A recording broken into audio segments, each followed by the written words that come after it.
I got a wonderful compliment from my girlfriend earlier. Well, wonderful. You might think different after you hear it, because it'll probably expose a lot about me, or us, or we us. Uno trace on the way.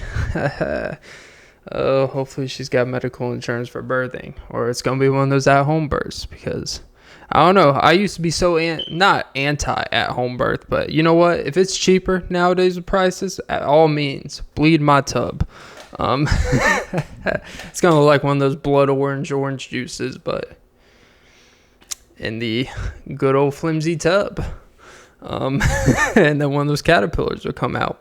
Isn't that ironic part of the joy of life? Come full circle.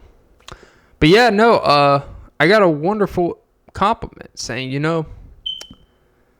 one of the things that attracted me to you was your delusion. And I'm like, well, then let's make a little one so we can fuck up his mind and make him believe that good parenting is just a delusion. And tell him, hey, and the number one thing I would teach my child is, hey, the number one key to happiness and joy in life is having delusion. He's like, so every time you say, I'm a blessing to this world, that I'm the greatest thing that ever happened to you, are you saying, and I would interrupt, yes, that's exactly what I'm saying. Me saying that you're the greatest thing that happened in my life is all a lie to myself, and it's all delusion. And that's the key to happiness, son. Don't ever forget it. No, delusion is a fascinating thing. It has a lot of layers to it. Kind of like a 7-layer dip. You get the beans, the sour cream, the cheese, the, nasty ass green stuff, powdered guac that they put in that shit. Which I don't know why people think more layers and stuff makes it better. Have you ever heard less is more? If you were to stack, poom-pooms on top of each other, more is not better. There's only so much you could do with a couple at a time. I wouldn't know, since I'm always a one at a time. But, yeah, no, delusion is a fascinating thing where people will say delusion is a negative thing because it's a false sense of reality, or you're living in a bubble. It's like, well, if they say the world is your oyster, then why do I have to wait for one to wash up to shore? God damn it, Clint, look at you come up with shit. Let me get that clam chowder, baby. It was actually fascinating because, at my job, it was raining. And when it rains in the job I have, they just put sand when there's wet spots. Safety is the most important thing. Hey, we know that it's raining, nonstop through this trailer. But guys, if you get hurt, it is your fault. Don't forget that. It's like, I thought safety was first. I thought we're the commodities. I thought we're the important parts. And then, yeah, if you get hurt on the job, it's your fault. It's like, talk about an insult to injury. But yeah, I guess after all, thinking a job has your best interest at heart, well, that's real delusion. Look at Clint tying things together. Unlike the shoes that untie but I can't tie because they get caught up in knots. And ready or not, here's episode 211. Here it comes. So yeah, like all my fans, and when this episode hits the airwaves of the mainstream, just know that the reason why this pod is successful, I'm looking at you in my eyes like you're my cult, is because you believe this delusion that I call the podcast. So yeah, welcome to episode 211 of the Often Be Podcast with Clint Nelson. I'm your host, Clint Nelson.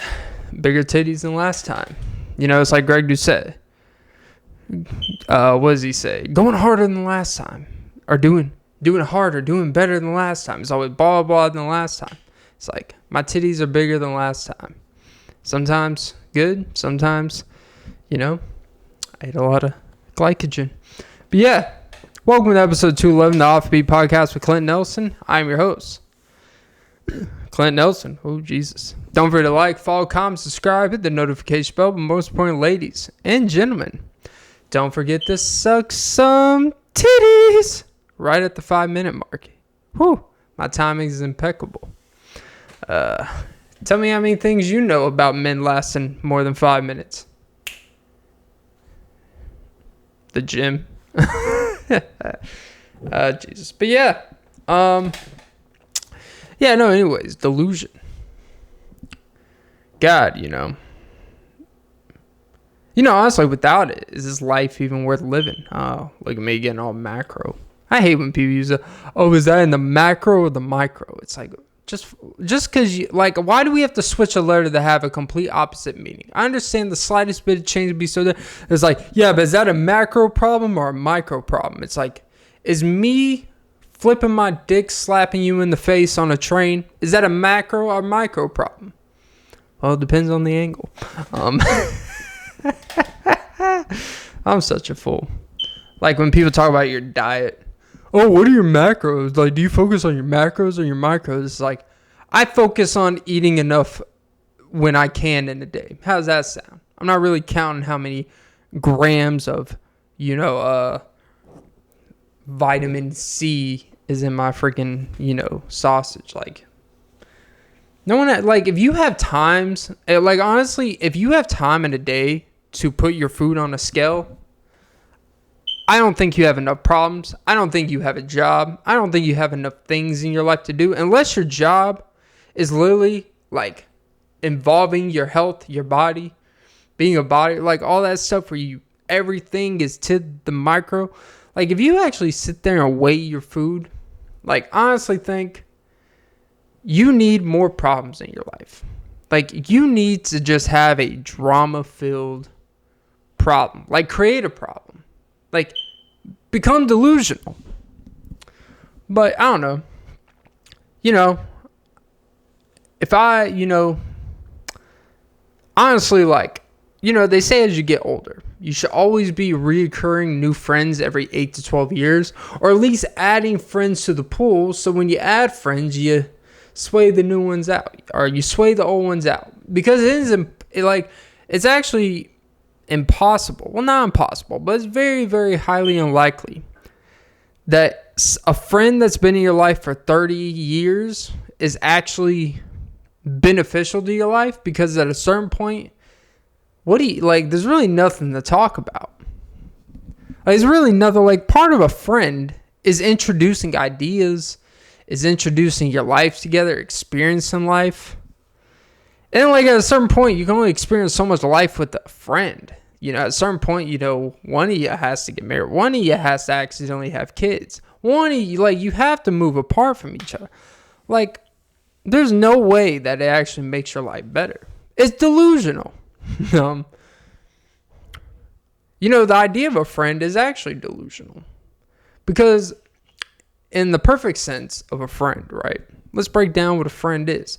A friend is someone that actually adds a element of value to your life, right? Because if someone doesn't add value on the simplest of levels, if they don't make you joyful, if you're around them, they don't make you laugh.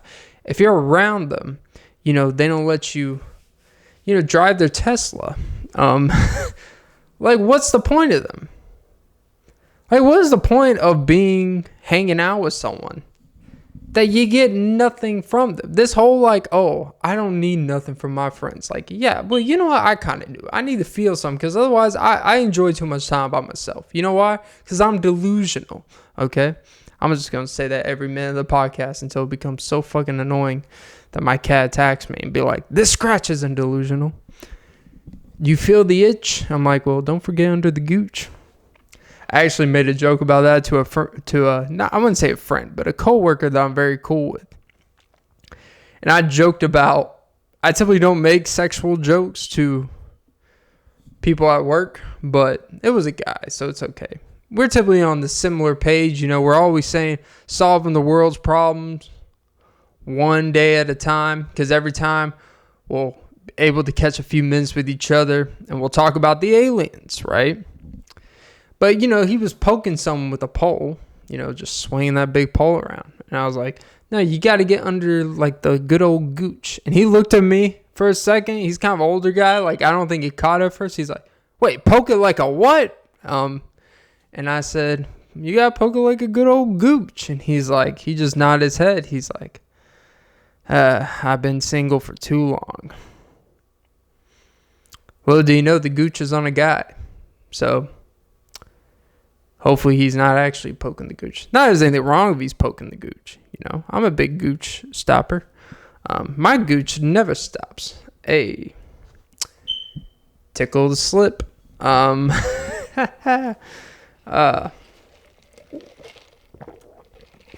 Today's sponsor, bringing back the Dunkin', because you know what?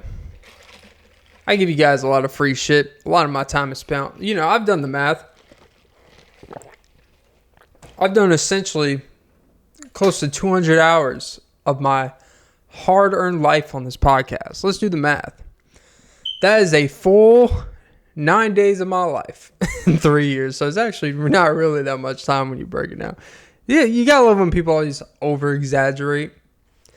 Like, oh, it takes so much of my time. It's like, I've done, like, it's like you've literally dedicated of actually recording your, let's just say my example, recording yourself. If you do, like, I average out to, like, hour-long episodes, but there's a period of time I've done 45 minutes, a period of time I've done an hour and 10, you know, so it kind of all varies out. It's probably like 198, close to 200. It's like, when you actually break it down, I've done 24, 48, 72, 9. I've essentially done 8.5 to 9 days of pure life in the past 2+ years doing this. And I was sitting there like, oh, so much work. And it's like, you know, it makes me think I'm not doing enough. So, breaking news. No, it's not breaking news. But when I get a new laptop and a microphone and money and fix my car, and did I mention get money? And when I, you know, get like 19 different things in order, you guys are going to get 2+ hour episodes. And you'll regret it immediately. But, hey, keep me busy. Because I would rather do like 2 to 3 hour. Nah, actually, I wouldn't want to do a 3 hour episode. Not by myself. But, you know, when I start having guests and stuff, one day, I've been saying that for like a year now when I bought the equipment, I just decided like, you know, busy guy. But yeah, being busy is not real. It's a delusion. But, you know, being delusional, going back to delusion, you know, it's like, do they lock up delusional people in mental institutes to protect society from them? Or is it to protect them from society? Ooh, I just literally did the inverse there. That's not even really what I meant to say. But, you know, I have to lay it out like that. Or did they really, because delusional people are hazards to bring in truth to society. Because the truth is not always what you want to have to the masses. Because the truth make the masses go crazy. That's why I am not a believer of we as the people should know everything that the government is hiding from us or doing or participating in. I actually think the less we know, typically the better, because we know all this shit. We know all the shit we know now, and look what the fuck it does. It makes people be conspiracists. It makes people have, it makes people look into things, and it makes people expose things. And now we have whistleblowers where they're being incentivized, and they expose the shit, and then, you know, they're worried about their family being hostage and captive, and then if you expose information, you're gonna get blocked from this. You know, it's just like, is it really worth it? Are we really happy that we know all that we know? Has your life situation got better by knowing and revealing certain things or discovering things? Like, it's, you know, it's like that whole thing, like the ocean. We look at the ocean as this beautiful, one of the most beautiful things in the world. Everyone wants to live by the water, you know, until a wildfire happens, which you would think living by the water, you know, never mind. That's kind of a dick thing. It's a little too soon. But no, but you know, someone said, like, you know, you find it odd all these wildfires happen on the coast of things, and you would think with all the nearby water reservoir, they would have very easy access to really cancel out a lot of these things. So there's a lot of conspiracies that wildfires and stuff are infiltrated by the government and all this stuff. And look, I don't know. It's possible.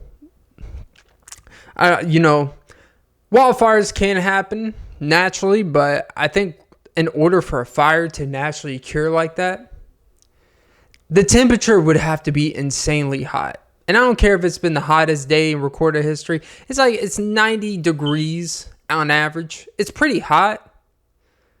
But it rains enough where the 90 is it would have to be 150 degrees for fire to actually start percolating. That's the thing. There has to be a minimum degrees of flame to enhance. That's what makes people skeptical of this stuff, right? But I'm not conspiracy. Because people have lost their lives and lost their whole livelihood. So I don't want to get into that. Shit, what the fuck was I talking about? Someone suck my nut. Not really. Even though I did watch a video where someone said, you notice how trail mix only tastes good when you're hiking? And as someone who's never been hiking, I don't know. But when I've had trail mix, it's pretty mid. So I don't know. Maybe it tastes better when your options are limited. Everything tastes better when your options are limited. So of course, something that has a random M&M mix in it that tastes like a half-ass M&M they just manufactured into this container. I don't even feel like these trail mix companies have actual legal license to use M&Ms or candies in it. I think it's literally they just buy enough to mix in 4 M&Ms in a bag, take the net loss, and then overcharge on the nuts and trail mix, because nuts are out of this fucking world with how much nuts and granola. You go and buy these freaking Blue Diamond, it's $13 for a container with 18 half-ass soggy nuts in it, unsweetened. The worst part is when you buy the unsweetened shit. But anyways, I'm not trying to go down a nut rabbit hole, but hey, I'm going nuts here. Alvin, is not delusional. The chipmunks. But, yeah. But no, anyways, yeah, I know what I was talking about. So, the ocean. The ocean, everyone loves the ocean. We love the way the water looks. We love the way that, Jack drowned in it. That fucking bitch Rose. I don't care. Anytime I mention water, I gotta throw, strays at. Oh, but that's a real person. It's even worse if that's a real person. A real person with someone they love would not let them shiver to death for your selfish fucking ass. He was the only reason worth living, and then you live 70 to 80 years longer. I think honestly, if you're a believer in that stuff, she lived so much longer because God wanted to make her feel the wrath of what she caused and made her feel that pain the rest of her life. Because he's even you fucking bitch. You let Jack die? Did you see what that man did to you in that car? He made you feel something no one has ever. I'm such a fool. But yeah, he's the hottest thing in that car because the car didn't even have an engine. That hot steamy sex, which there was actually someone broke down it's actually the steam and stuff that show up in the window wouldn't even be possible because of how under the tank. It's shut the fuck up, god damn it. But yeah, no. But no, people love the water. We love the unknown, the beauty in it. We love the scuba dive. We love the sail. We love to just, live life out there. But yet, apparently only what? They say only 3% of the ocean has ever been discovered. I mean, maybe scientifically only 3% has actually been reported for scientific research, but are you really going to tell me with a straight face that 3% of the ocean of this world that we live in, the world is 70% water, and you're telling me we've only been in 3% of that? I understand we can't really go too far down deep, But, you know, apparently we were able to send a submarine down there to go see the Titanic. That's pretty deep down there. That's at least covers like 1% of ground just right there. You know, we have all these conspiracies about Atlantis, the Galapagos. We have all these things about under the sea. We discover all these creatures. We understand the deep down trough of the ocean. We understand we can't physically go down there as humans, but we can send devices and quote unquote discover the sea. And you're telling me we've seen 3%? I wish I could use that excuse. It's like, oh, last night your performance was a little subpar. It's like, well, baby, I was only giving you 3% of what I got. I don't know what to tell you. That would be really subpar. 3%. It's like, hey, when you're a top 1%, I'm giving you 3 times more than I need to. You know why I can say that? Because I'm delusional. I might set the record for saying the word delusional most in a podcast ever. That's what I'm going to do this episode. We've set a goal. Saying delusion the most in a 1-hour episode. Just for the people. Like Morgan and Morgan. Which is actually nearby. It's funny how all these things I just say, somehow it connects to something. Maybe I'm saying these things because it psychologically connects to something. But all these billboards, there is someone nearby where I live. It's probably some homeless guy that the reason why he's homeless is because Morgan and Morgan took all of his shit. And I don't blame him if he's doing this. Hey, you know what? Fuck him. I'm tired of, this is the thing. Well, side note. Then I'll get back on Morgan and Morgan. All radio is, I don't know where you got, but all radio is like 50% attorney advertisements. Like, this is why, in my vehicle, I have Bluetooth. I always just listen to my shit on Spotify. I don't even have it on a radio station. But with my situation recently, that's not an option. So the radio, by default, when I'm just in it for maybe 15 minutes at a time, at most, and all it is, have you been injured in a car crash? Has someone tried to steal your vehicle? Have you been carjacked in the metro Atlanta area? Do you have mesothelioma? So, it's all these things. Like, all it is like, it's almost like they're putting these advertisements on the radio while you're driving. It's almost like, I'm not a believer in, this satanic stuff. But, if there is an argument to be made, it's like they put these commercials to manifest the fact that, yeah, you know what? I need to get in an accident. Like, you know what? I have been in an accident. You haven't been in an accident yet. But it's like Final Destination. You see it's going to happen. And they're just getting more people in accidents so they can stay in business. I don't think it's accident. But, all it is it's just like I didn't even know there was this many fucking attorneys with the active law firm. Like, what's the difference between all of you? Aren't you all for the people? And God forbid if you're one of those dumb ones that actually believe when they say, like, hey, if we don't win the case, you don't have to pay us anything. It's like, yeah, because you're in jail for drunk driving, you dumb fuck. Of course you're not going to be able to pay him anything. You didn't win nothing. They'll be like, have you been into DUI? It's like, why would you represent someone that is obviously they failed a DUI test? Like, there's nothing to really fight there. They're done. They're done, though. Like, why would I take on a case where you're already guilty of the thing? I'm just like, hey, maybe we can, minimize it to 80 hours of community service instead of 100. Like, why? That's not a win-win case. That's why I would always represent myself. Because you know what? That's all I've done in my life is represent myself. I don't need no help.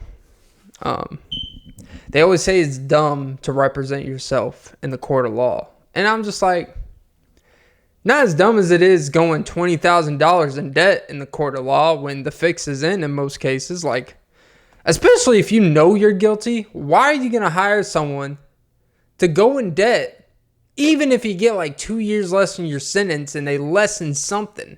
But now you're like $20,000 more in debt that you're going to have to pay, or it's going to be put on your family while you're in jail. So it's like, hey guys, I lessened the sentence. They're like, yay. It's like, but while I'm in jail, you guys got $18,000 you got to pay in the next 2 years of these fuckers. And they are going to come after your ass. And if you don't, they're going to take the house, and then you're going to be more homeless than me. That's not something to joke about, but still, that's the thing. Like, it's like, hey, if I'm going to jail and I'm guilty, like, fuck it. Like, hey, I'll just fight it myself and just, like, you know, have fun with it. I'll just be in the courtroom yelling like, yeah, but have you really gotten dicked right recently? Like when these bitches try to fucking cross-examine you, put you on the stand, it's like they act like it's all done, like the Tory Lanez thing, where he's getting 10 years and like, it's like he claims his innocence, but he never took the stand because his lawyers advised him to not go on the stand. It's like, well, if you're innocent, just go on the stand and answer the questions that you're innocent, or just say, I'm innocent. Like, that's the thing where when you get these fucking lawyers involved, they try to play this he-she game to make themselves seem like they know more what they're fucking talking about than you. They may know the legalities or what you can and can't say, or incriminating yourself, and that even you could say the truth, but it could contradict something you said previously. You raise his eyebrows and it's perjury, and then you're fucked if you commit perjury.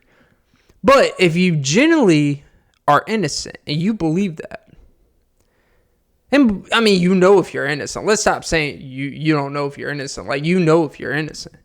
Just go up there and be like, hey, this thing you're saying I did it.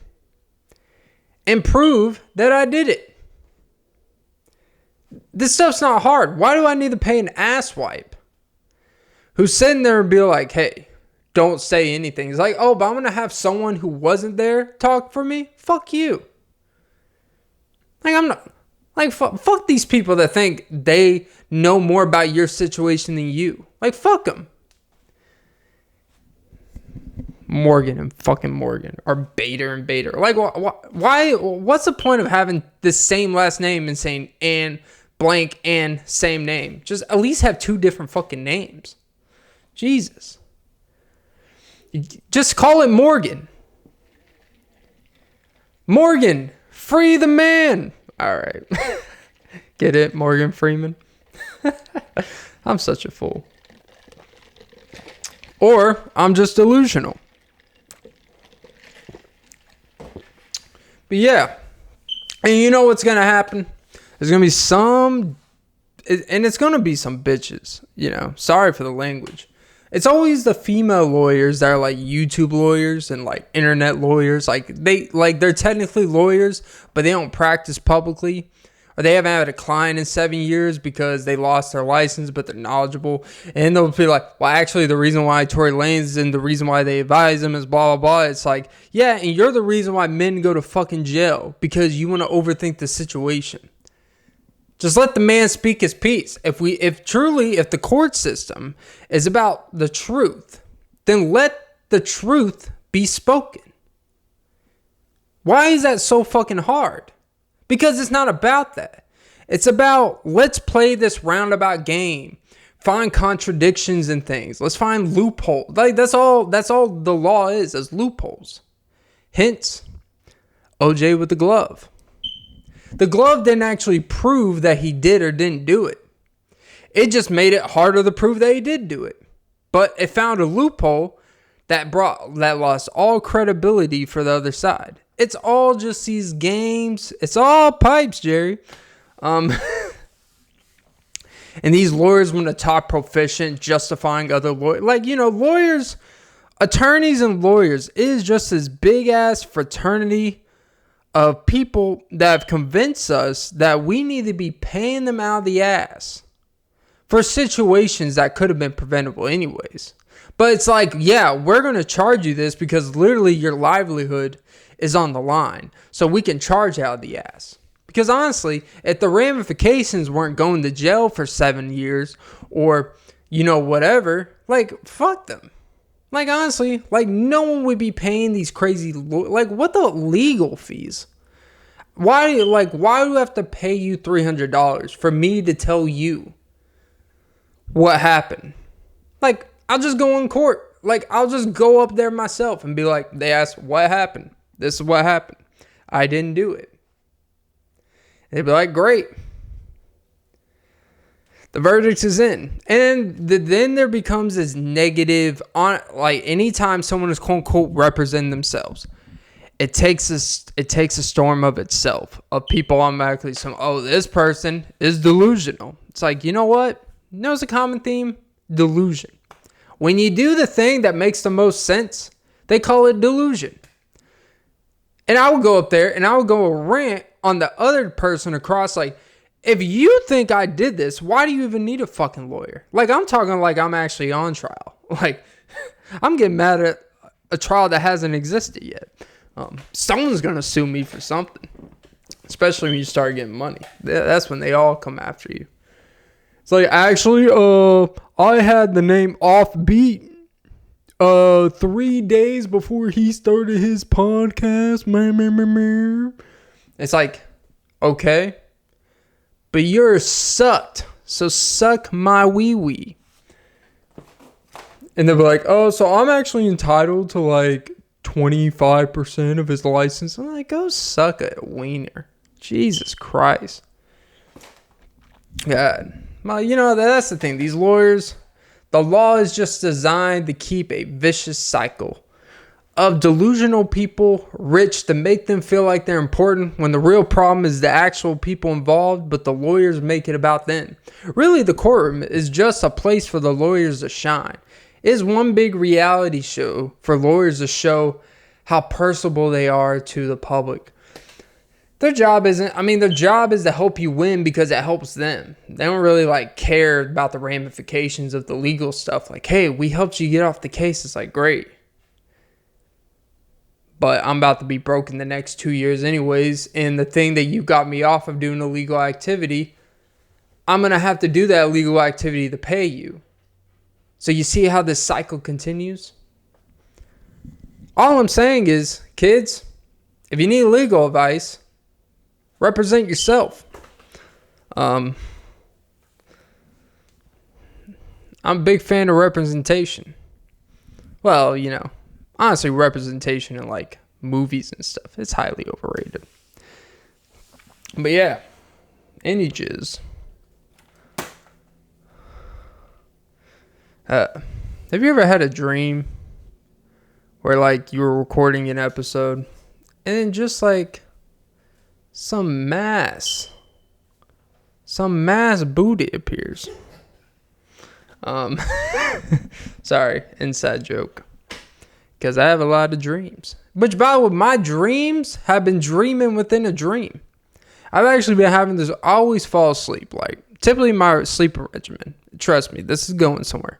My sleeping regimen. I wear headphones and I listen, actual, good, decent headphones. And I fall asleep listening to a podcast of some sort. And it's almost like I've noticed recently, it's happened on 2 or 3 occasions in the past week and a half. I'll be listening to an episode where I fall asleep pretty quickly. So after 10 minutes to listen, I'll fall asleep.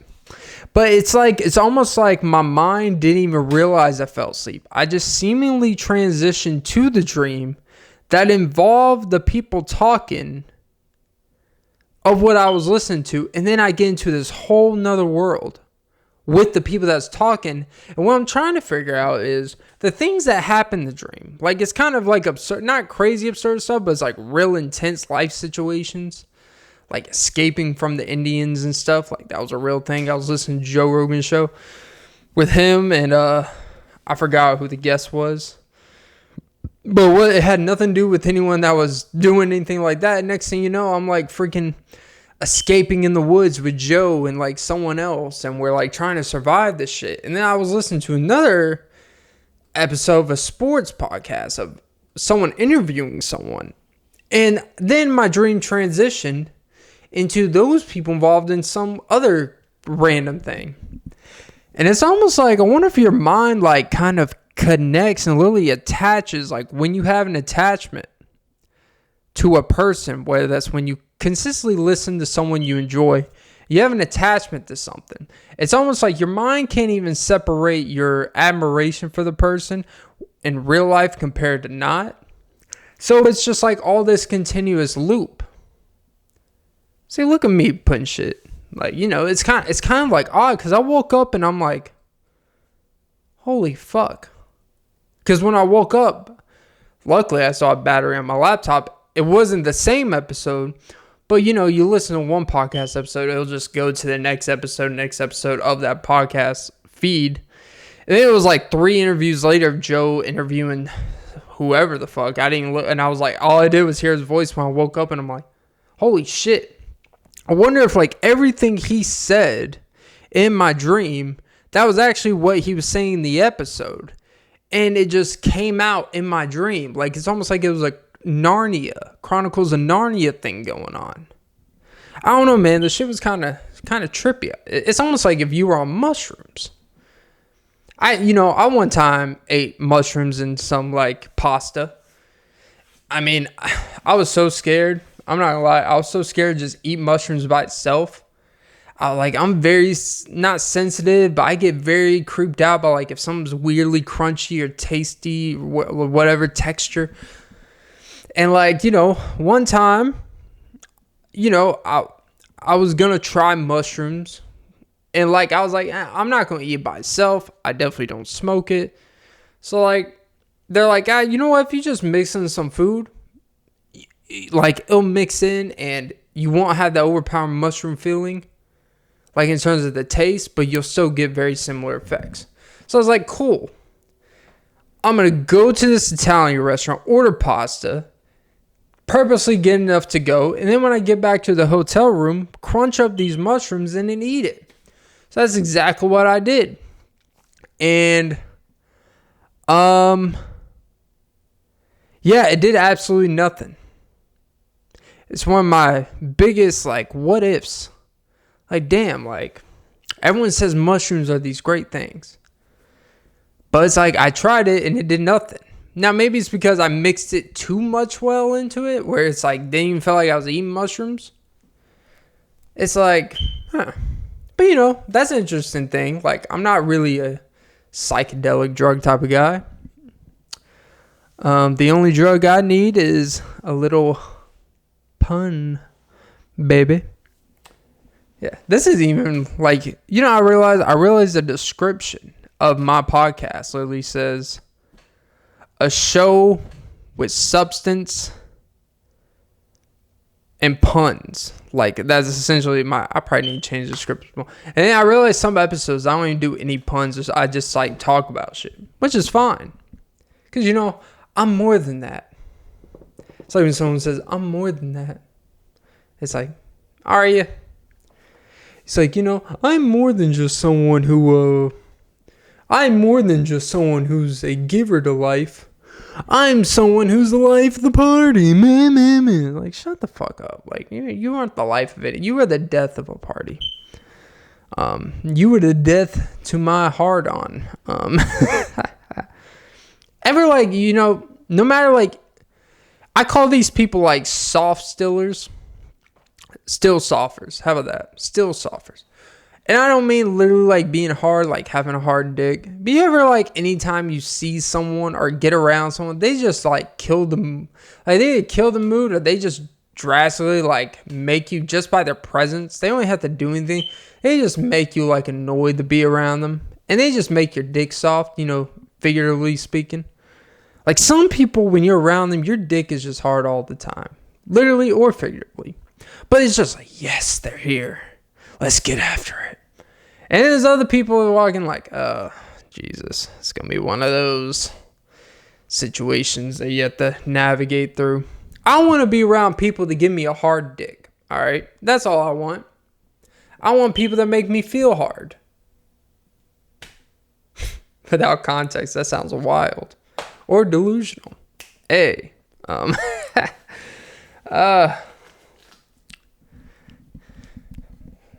dear all girlfriends of podcasters out there, don't take what they say in podcasts so damn serious. No, I don't care to have people that literally make my dick hard. It's for entertainment, bitch. Oh, Jesus. But yeah. That's a one side effect people don't tell you. It's like when you do podcasting or you talk for extended period of times and post out into the world, like you're going to run into some very personal conversations with people in your own life, whether that's your family. Sometimes your friend will be like, oh, so is that really what you think about that? It doesn't even have to do anything that applies to what may apply to them. Like, it's like, oh, so wait, do you really think that about, that's how you want to raise your children? It's like, well, Jesus, do you really think I'm going to sit around and tell my child to be delusional to be happy? Yes, of course I am. But I would never actually tell you that when we're having a child. That's that's just, that's self-harm. That's just setting myself up for failure, baby. But no, like, that's always a weird thing is like, if I say something and my sister be like, oh, so, well, most time it's like harmless stuff like, oh, so the guy cut you in line again, huh? Something very specific and like, yes. Still get the family support. It's like a little Dirk. The only support you be getting is child support. God, I'm sorry. I gotta put a PSA sound. Gotta put a PSA. All My Life is one of the most annoying, corny, like, it has a very logic, that suicide song, that 1-800-273-5 whatever, like, sorry I don't remember the number. I haven't had to commit suicide recently. So you know what? I haven't had to save it in my phone. Not making fun of it. I'm just saying. Oh, how do you not remember the number? It's like, well, don't talk about it if you don't remember the number. That's actually disingenuous to the people that had to call it. It's like, well, you know what? If you need logic to tell you to not take your life, sounds very illogical. Jesus, that sounds like a dickhead thing to say. But am I wrong? You need to stop relying on musicians to save you. Just saying. Like, I don't rely on Drake to solve any problems with it. Like, Drake will cause female problems. He will not make it better for you. And, he might send, like, you may take your girl thinking she's going to collab with Drake. He tells you to go get Wingstop. And the next thing you know, when you come back with the Wingstop, they don't let you back in the crib. It's like, first of all, you really think Drake couldn't afford to get a security person or have a personal assistant to go get Wingstop? Why do you think he asked you to get Wingstop? You dumb fuck.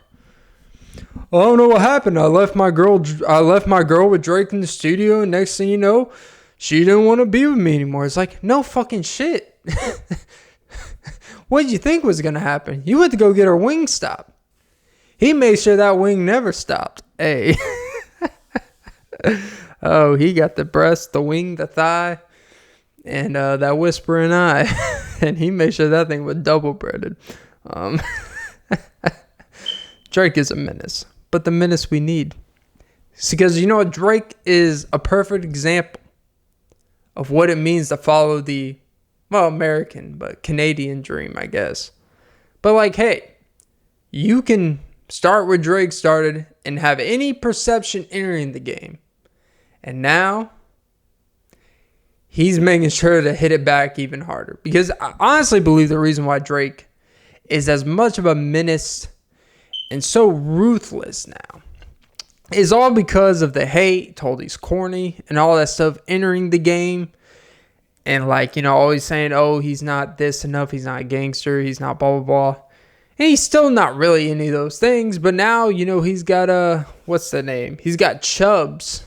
I think he mentions him in every at least one song and album, or anytime he drops a single or doing a freestyle where he just talks his shit. He's talking about Chubbs will pull something out, if you get what I'm saying.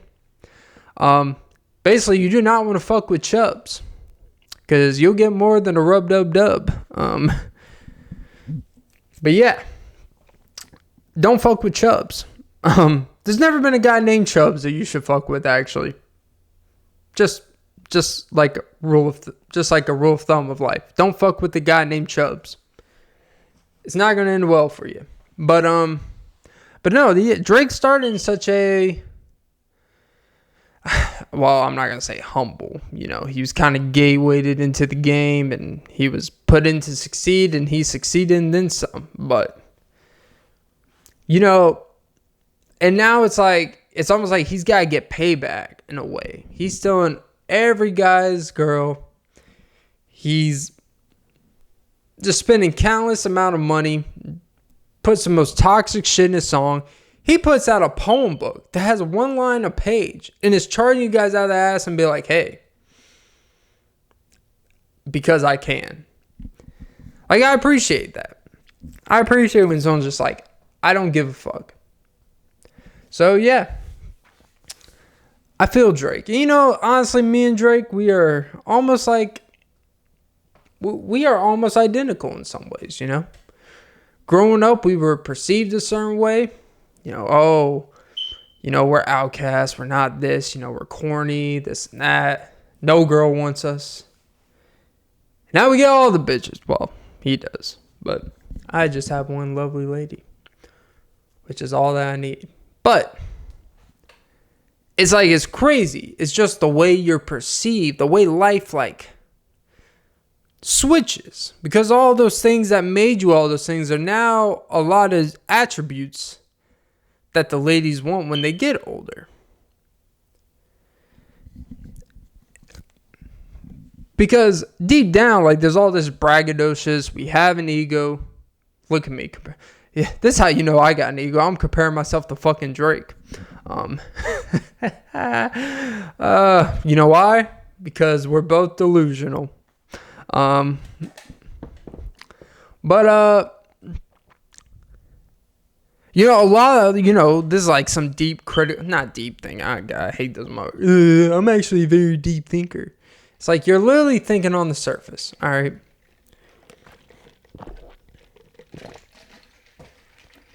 I guess it's more introspective, right?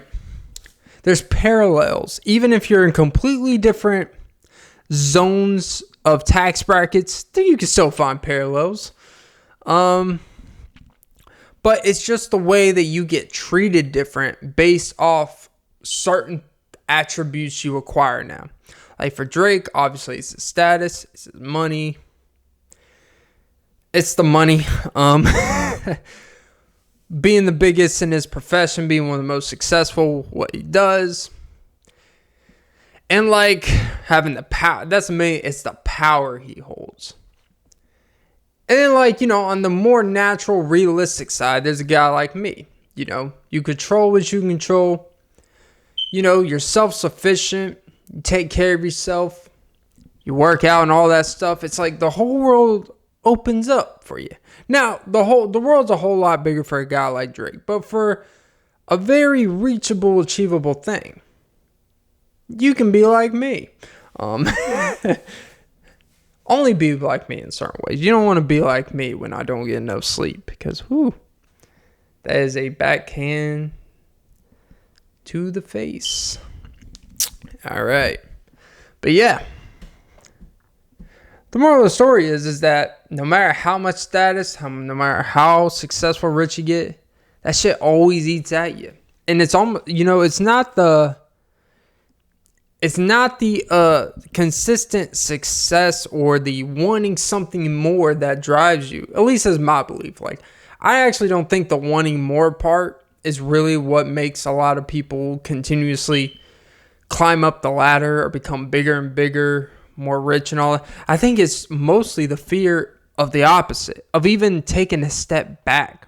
The fear of that is much more draining than just avoiding the inevitable, I guess, and growing. So, yeah.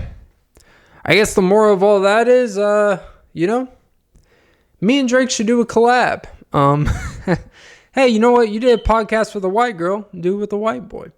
And then you'll get more criticism from hip-hop media and be like, oh, he never does interviews with, hip hop media and the music. It's like, yeah, because you guys always just shit on him all the time. And you guys, I'm talking about hip hop media. Like, it's very divisive. They're like, oh, he doesn't come and support. It's like, why does he have to support you? You guys didn't support him for a majority of his career. You guys still shit on some of his music. And that's every right. But then he doesn't have to. The more power and stuff you don't have to do, why the fuck would he do it? Like, during the whole Push T shit, like, a lot of hip-hop media shitted on him. I mean, they like the Duppy freestyle, but the whole incident itself, it didn't... And he brought it on to himself, let's be honest. But it's like, yeah, why would he? Why would I go to the outlets that try to profit off my demise and then make more profit from you when now it's beneficial for your surprise? Ooh, look at Clint. Ooh. But hey, I've said nothing but positive things about Drake in this pod. And he's like, what can you do for me? Like, I'm doing everything for you by being on your show. You do nothing for me. Like, your regular interviews with whoever will get 200, 300,000, 400,000.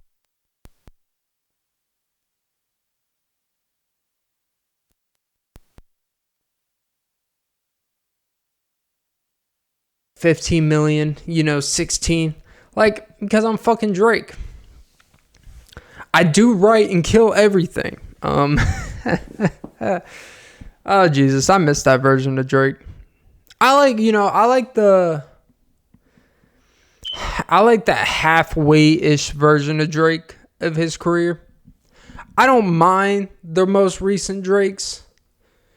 His first couple, like his first album, really first two, well, no, Take Care is technically his second. Well, no, because So Far Gone's technically his first album kind of thing, but it's not technically an album. Let's just say So Far Gone's the first.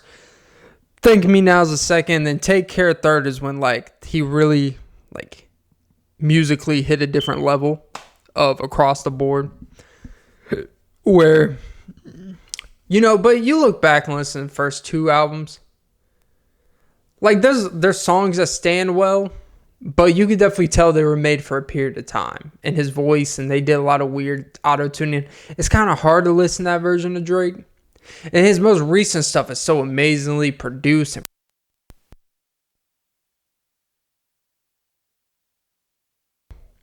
everything becomes so precise that the flaws aren't really there to like feel like it's real.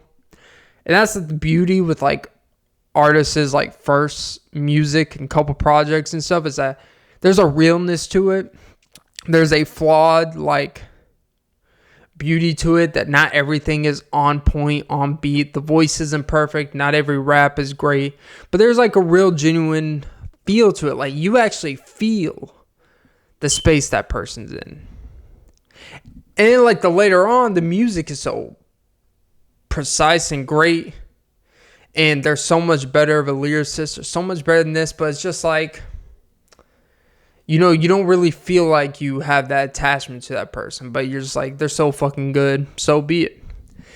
And when he meshed that Take Care, Nothing Was the Same, If You're Reading This Is Too Late, like that trio album streak was like, to me, like to this day, like those albums are top to bottom plays. And I'm not even really If You're Reading This Is Too Late type of album, but it's undeniable that there's some bangers on that shit. And that is just like, hey, I'm just here to fucking let you know, like, I can crank out some good shit.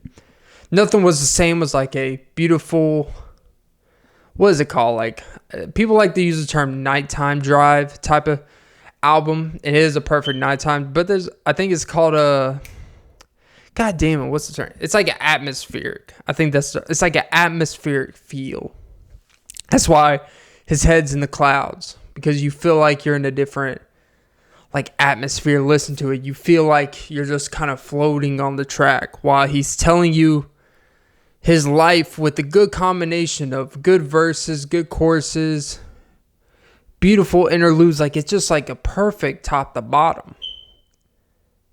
And then like Take Care, the album before, it was like there's actually a lot more flaw. Like, there's still a lot of corniness to Drake. Nothing was the same. He cleaned up a lot of the quote-unquote corniness. But Take Care, there's still some of the corniness, but, like, his elevation and his progression of what he was capable of doing, like the type of music, you could see like, oh, this is actually like this real style he wants to do, not like this cheesy teenage. Like when you listen to The Real Her with Andre 3000 and Lil Wayne, you can see like, oh, like this dude can get a real like feeling, but like respective bag, and not just like, oh, you better find your loving. No, he's like, you got the shit that, you know, that whole like, man, like this is like a well thought out.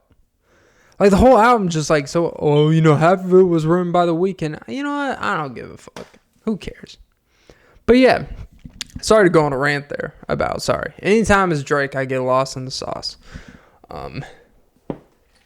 We just have so much in common. I don't know what to tell you.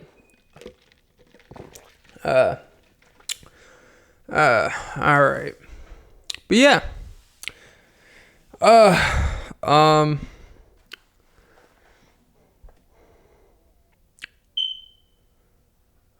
It's a fact, you know. But yeah, no, I think I got way off track. I was talking about the ocean. Anyways, back to the ocean. Like Drake, middle of the ocean. Pop on him like Suzuki. No, the ocean, you know. I don't know. I've never understood the whole like living. Like, I mean, look, I get living on the. It's a nice thought, but there's a lot of taxes, a lot of inconveniences. There's a lot of people that travel. I don't want to live in a tourist area. I want to live like 15 minutes outside. Or like even when there's like a crazy spring break or a crazy like event going on, they're not parking in my fucking driveway. Like I don't want that shit. That's the things that suck about living in those areas. Like people when they go to beaches, people like there's no parking in like California. There's no parking in a lot of these places. So people just like park wherever. And I'll be so pissed if like some 2004 Pontiac Sunfire kid on vacation from Kentucky came to my $3 million house and just parked on the curb. Like, fuck you. Oh, well, that's because, look at you. You're maximizing on the patriarchy. You probably did crypto, and that's why you got all this nice house. It's like, well, you know what? Regardless of how I got my money. Maybe if you learn to park in the driveway, you could get a job at valet, make some money, and then invest in something, and then you can have a house like mine. So you know what? Shut the fuck up. I'm saying this like I actually have a house. See, I'm just manifesting how mad I'm going to get at these kids. I would say get off my lawn, but you're not going to have a lawn in California unless you want to pay like $200,000 a year in taxes. And I just can't justify that. God, I hate paying for shit that I don't need to. Jesus. You could live off the grid. I've come across a few videos of what quote-unquote living off the grid looks like. And people are like, oh, I want to live off. People like, all these people are like, you know what? I'm just going to live off the grid. It's like, okay, so are you willing to build, fix, repair, know how to build shit that involves your water, your electrical, all this shit? Are you guys going to learn all this stuff and know? Because there's no like, hey, because if you're living off the grid, you don't really have a job because that it defeats the purpose. Because if you have a job, you're paying taxes. They're tracking your income. They're tracking your lifestyle. You gotta have an address. So it's like, hey, where's this money going to? See, it's one thing if you're not spending money. That's fine. If you're not making money, that's fine. It's like, all right, I guess this person just is homeless or lives at home or whatever. If you're making money and they see that you never spend it, that's going to raise a red flag. And so you can't just, if you're living off the grid in the woods, you can't be like, yeah, I'll be back in 3 hours. I got to go to Home Depot after I escape this hour-long woods visit type of shit. Like, it's like, you got to be able to, you actually have to have a skill set to live off the grid. And I think like a lot of people just live in this like, oh, I don't want to pay tax. All this stuff is like, that sounds great. And I feel you. The more day goes by, like, I get it. Fuck it. But I don't think 99% of people that want to live off the grid are equipped to live off the grid. That's why it's called off the grid.